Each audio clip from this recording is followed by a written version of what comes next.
On a tous déjà vu ce genre d'édit ou de montage tellement bien réalisé qu'après avoir ne serait-ce qu'imaginé essayer de faire pareil, c'était un nouveau projet mis à l'eau.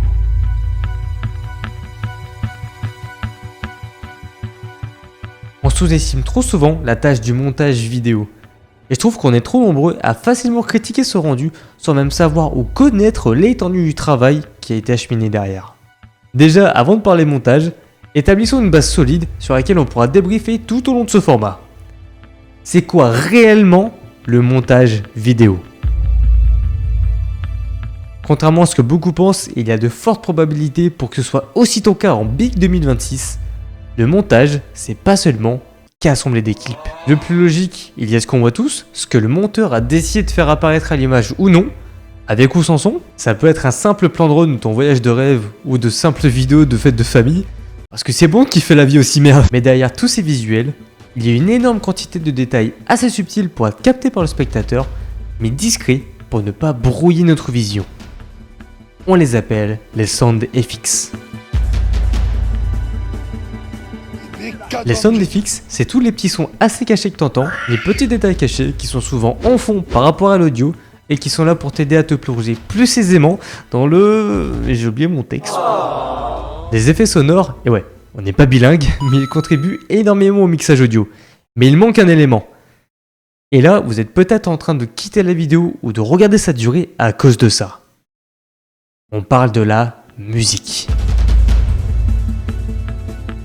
L'humain, et surtout en 2026, a un besoin constant d'être stimulé. Il suffit que de quelques secondes sans musique pour que le dur retour à la réalité surgisse et que l'ennui vous attrape. C'est par exemple à cause de ça qu'on vous dit sur TikTok qu'il faut faire une intro en 3 secondes pour stimuler le spectateur. Parce que les stats parlent d'elles-mêmes, mais si t'arrives pas à captiver ton public en 3 secondes sur TikTok, il y a de fortes chances que tu sois scrollé.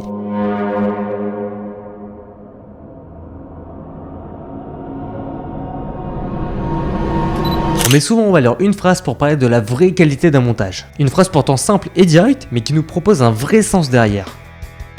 L'audio avant la vidéo. 4 mots-clés, ils sont très simples et ils sont pourtant essentiels à la profession. Tu peux avoir un rendu 4K mais avec un micro dégueulasse, comme tu peux avoir le meilleur micro du monde mais filmé avec un Wiko. L'un ne va pas sans l'autre et il y a un équilibre à avoir. L'audio passe avant la vidéo, mais avoir un son parfait ne va pas matcher avec un rendu pixelisé. C'est à mon humble avis et je suis personne pour juger. Le montage vidéo est un art.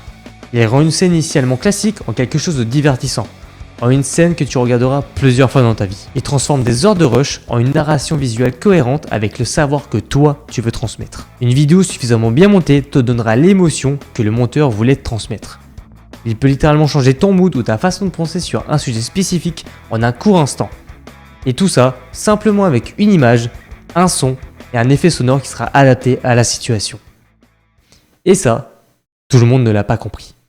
Pour conclure cette vidéo, le seul conseil que je pourrais vous partager en tant que créateur, c'est d'arrêter de vous prendre la tête. Si tout comme moi vous êtes seul pour trouver les idées, pour les écrire, les tourner, les monter, les publier, seul pour faire de vos idées un projet réel et construit, vous devez absolument arrêter de vous poser toutes ces questions inutiles. Sincèrement, j'ai trop longtemps moi-même galéré ou mis à l'eau des projets inutilement en pleine écriture parce que je m'imaginais juste pas commencer le montage. Alors que si l'idée qui t'a traversé l'esprit pendant cette vidéo est née, c'est parce que c'est un sujet qui te passionne. Et même si tu galères à l'écrire, si tu as besoin de l'écrire ou que tu décides de tout arrêter plusieurs fois de suite, tu sais que dans la finalité, tu vas y arriver au bout de ce projet. Si les réseaux sociaux nous ont bien appris quelque chose ces dernières années, c'est qu'il faut s'écouter soi-même avant d'écouter les autres.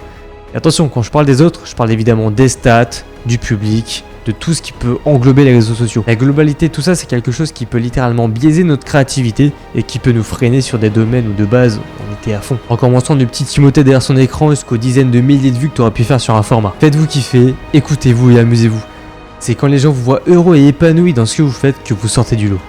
Merci d'avoir regardé, merci à tous, c'était Mathieu. A très bientôt.